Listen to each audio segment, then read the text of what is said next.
नमस्कार, मी पंजाब हवामान अभ्यासक मुक्काम पोस्ट गोगोळी धामणगाव तालुका सेलू जिल्हा परभणी.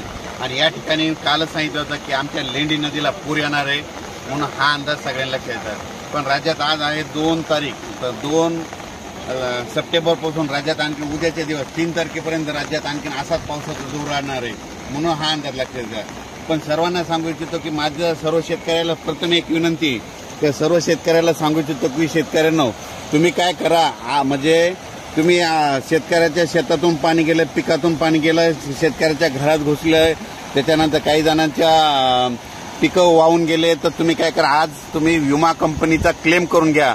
आणि क्लेम केल्याच्या नंतर मग काय होईल, तुम्हाला विमा परत भेटू शकतो.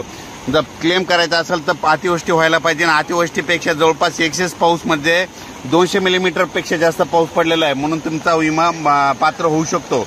म्हणून माझी सगळ्यांना विनंती आहे की तुम्ही आजच्या आज काय करा, आज आणि उद्याच्या दिवसात तुम्ही विम्याची क्लेम करून घ्या. पण राज्यात सांगायचं झालं तर लगेच म्हणजे 2 म्हणजे आज 2-3 म्हणजे 2 आणि 3 सप्टेंबर आज मराठवाडा, उत्तर महाराष्ट्र, पश्चिम महाराष्ट्र, कोकणपट्टी ह्या भागामध्ये आता हे पाऊस तिकडे जाणार आहे, तिकडे पावसाचा जोर वाढणार आहे म्हणून हा अंदाज लक्षात येतात. फक्त मराठवाड्यात मात्र आजच्या दिवसात मुक्काम आहे 3 आणि 4 तारखेला देखील पाऊस राहणार आहे. पण एवढा मोठा पाऊस पडणार आहे म्हणजे ऊन पडणार आहे आणि दुपारनंतर जोरात पाऊस येणार आहे म्हणून हा अंदाज लक्षात घ्यायचा. आणि राज्यात जास्त आता पाऊस आता उत्तर महाराष्ट्राकडे म्हणजे नाशिक, धुळे, नंदुरबार, जळगाव, नाशिक, नगर, संभाजीनगर या जिल्ह्याकडे आता म्हणजे आजचा 2, 3, 4चा पाऊस तिकडल्या भागामध्ये जोरदार पडणार आहे, तळ्याला पाणी देखील वाढणार आहे म्हणून हे देखील अंदाज लक्षात घ्यायचा. माझी शासनाला विनंती आहे की काय करावं की शेतीचे पंचनामे करावं आणि सर्व शेतकऱ्यांना मदत करावी. कारण की मी माझा स्वतः वैयक्तिक शेतकरी असताना माझ्या जवळपास 5 एकरचं सोयाबीनचं पीक वाहून गेलेलं आहे. वाटल्यास तुम्ही बघू शकता, म्हणजे शेतातून पाणी गेलंय आणि माझं स्वतःच नुकसान झालंय. तर असं असंख्य शेतकऱ्याचं महाराष्ट्रातल्या, मराठवाड्यातल्या सगळ्या शेतकऱ्याचं आतोनात नुकसान झालंय. त्यांचा पंचनामा करावा, त्या शेतकऱ्याच्या शेतात जाऊन पंचनामा करावा आणि शेतकऱ्याला तात्काळ मदत करावी. कारण की आमचं जे पीक आलेलं आमचं निसर्गाचं शेतकऱ्याचं कोणी वालीच नाही. म्हणजे सगळे शेतीवर समजा आमचं अवलंबून असतं. आमचं दीपावली झालं, कोणतेही सण झाले, लक्ष्मीचे सण झाले, आम्ही काय करतो की शेतकरी असं करतात, मूग आल्याच्या नंतर सगळं त्याच्यावर डिपेंड असतं, म्हणजे अवलंबून असतं. आणि त्याच्यानंतर मुगाच्या पिकावर आमच्या शेतकऱ्याचा पोळा असतो. त्याच्यानंतर सोयाबीनच्या पिकावर आमची दीपावली असते. पण काय झालं, ह्या पावसानं, अतिवृष्टीनं आमच्या सर्व शेतकऱ्याचं खूप नुकसान झालं. म्हणजे आमचा दीपावलीचा सण आता भविष्यात साजरा होणार नाही, कारण की अंधारात दिवाळी साजरी करावं लागणार आहे.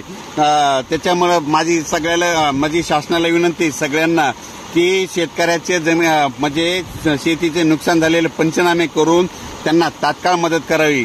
कारण की माझं वैयक्तिक स्वतः मी पंजाब माझ्या स्वतःचं देखील नुकसान झालेलं आहे.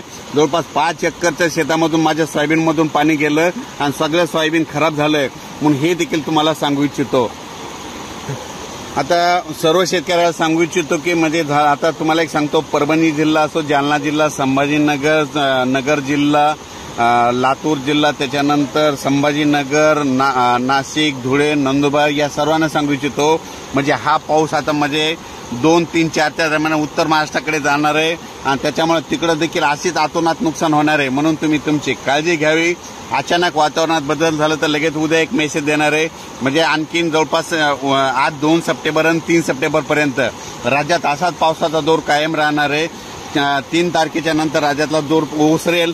3 तारखेनंतर राज्यात पुन्हा दिवसा ऊन पडेल आणि रात्रीच्याला स्थानिक वातावरण म्हणून जोराचा पाऊस पडेल म्हणून हा अंदाज लक्षात घ्यायचा. अचानक वातावरणात बदल झाला तर लगेच एक मेसेज दिला जाईल.